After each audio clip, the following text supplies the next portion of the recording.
કાવતરા કેસમાં તમામ આરોપીઓને આજે સુરત કોર્ટમાં રજૂ કરવામાં આવશે। બપોરે 3 વાગ્યાની આસપાસ આરોપીઓને કોર્ટ સમક્ષ હાજર કરાશે। પોલીસ તરફથી રિમાન્ડની માંગ કરાશે।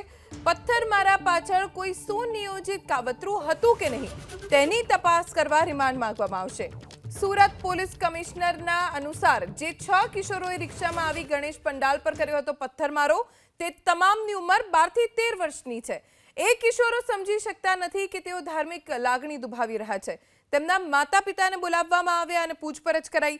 6 કિશોર અને હિંસા કરનાર 28 આરોપી સામે ગુનો નોંધ્યો છે। તમામની ધરપકડ કરવામાં આવી છે।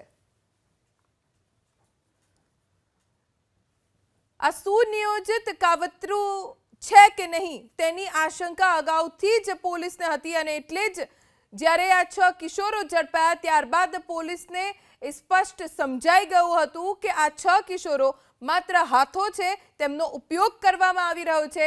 આ કૃત્ય પાછળના જે મુખ્ય લોકો છે કોઈક અલગ છે અને તેમને ઝડપી લેવા માટે જ પોલીસ હવે આજે રિમાન્ડની માંગ કરશે, જ્યારે બપોરે 3 વાગે તમામ આરોપીઓને કોર્ટમાં રજૂ કરવામાં આવશે।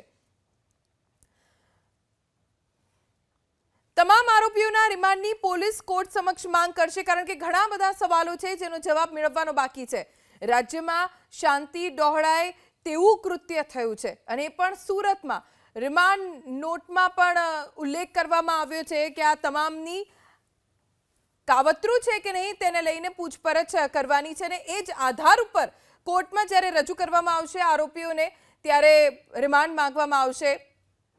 ઘણા બધા સવાલોનો જવાબ પોલીસને પણ આપવાનો છે, કેમ કે આ પ્રકારની ઘટના બની છે અને ધાર્મિક કાર્યક્રમ દરમિયાન આ પ્રકારની ઘટના બની છે એટલે અનેક સવાલો પણ અગાઉ ઊભા થયા હતા, પણ હવે તો આખો વિસ્તાર પોલીસ છાવણીમાં ફેરવી દેવામાં આવ્યો છે।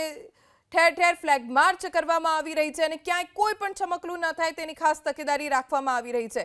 સૌથી મોટો સવાલ કે આ કાવતરા પાછળના ભેજાબાજ છે કોણ? જે 28 આરોપીઓની ધરપકડ કરવામાં આવી છે, શું તેમાંના જ લોકો છે કે જેમણે આ 6 કિશોરોનો ઉપયોગ કર્યો? કેમ કે 12 થી 13 વર્ષના કિશોરો છે જેમને સમજ નથી હોતી કે તેઓ જે કૃત્ય કરી રહ્યા છે તેનાથી ધાર્મિક લાગણી દુભાઈ શકે છે અને પાછા એ આ વિસ્તારના પણ નથી તેવી પણ જાણકારી મળી છે। સુરતની સૈયદપુર